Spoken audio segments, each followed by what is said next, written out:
60 کی دہائی تھی یا 70 کی دہائی، اس میں لبنان ایک ترقی یافتہ ملک تھا اور دنیا کی 50 بڑی یونیورسٹیز کے لبنان میں کیمپس بھی موجود تھے، جس میں آکسفورڈ اور ہارورڈ اور جیسی بہت بڑی بڑی یونیورسٹیز کی تقریباً 50 سے زائد.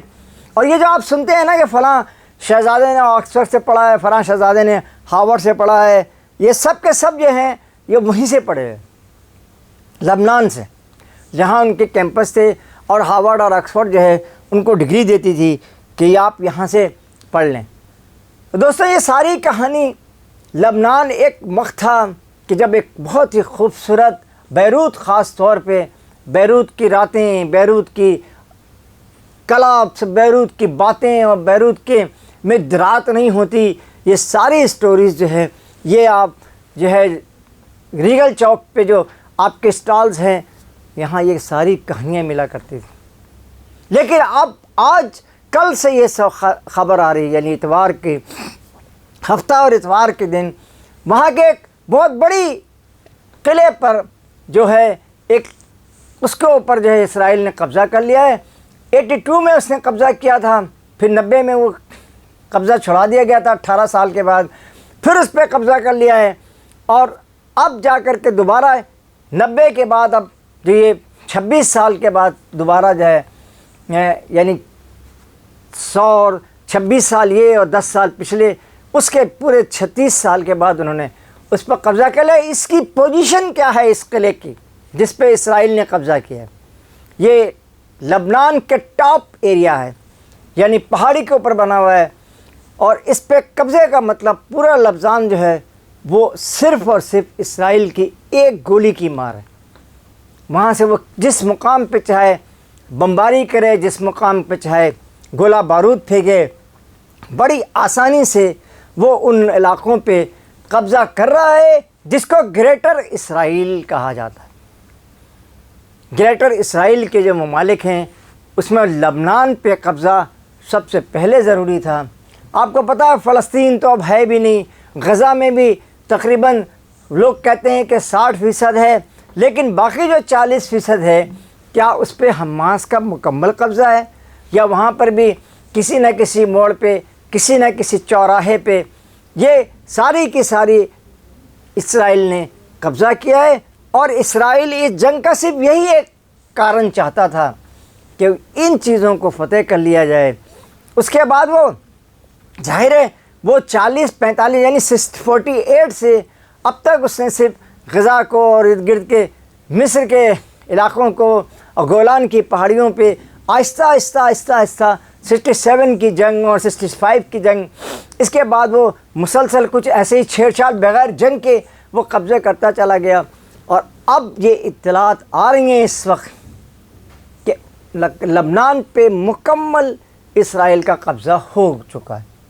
تو اس سے پوری جنگ میں جو تقریباً 10 اپریل سے یا 8 اپریل سے جو اس میں مذاکرات کی دوڑ مچ لگی ہوئی ہے کہ اس میں کوئی مذاکرات ہو رہے ہیں، تو ان مذاکرات کا جو محور و مرکز تھا، جو امریکہ سے اور ایران کے درمیان جو مذاکرات جاری تھے، ان کا جو محور و مرکز ہے، اس پورے محور و مرکز میں صرف ایک ہی بات تھی کہ اسرائیل لبنان پہ مارے جا رہا تھا، اسرائیل لبنان پہ سے حزب اللہ کو ہٹا رہا تھا، حزب اللہ کو شکست دینے کی کوشش کر رہا تھا، اور وہ کسی حد تک اب اس میں مکمل کامیاب ہو چکا ہے.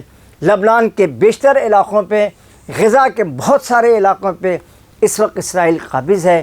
اور یہ کہنا کہ جی ہم یہ کر لیں گے، ہم وہ کر لیں گے، ایسا کچھ بھی نہیں ہے.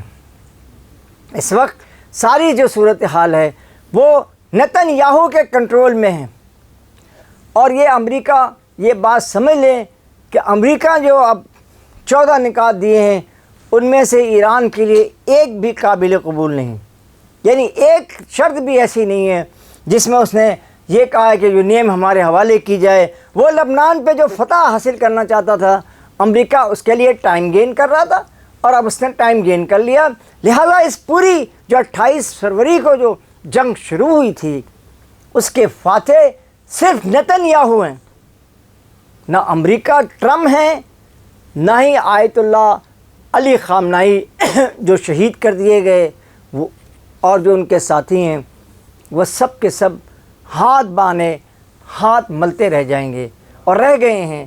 اور اس وقت صرف اور صرف نیتن یاہو جو اپنی پالیسی کے مطابق، اپنے فریم ورک کے مطابق، اپنی فتوحات کے مطابق آہستہ آہستہ آگے بڑھا ہے، اور اس نے تمام لوگوں کو بے بس و لاچار کر دیا. اس لیے اور تمام عرب ممالک تو آپ کو پتہ ہے ویسے ٹک ٹک دیدم اور نہ کشیدم. اس کے ساتھ ہی قاضی جاوید آپ سے اجازت چاہتا ہے. اللہ حافظ. السلام علیکم.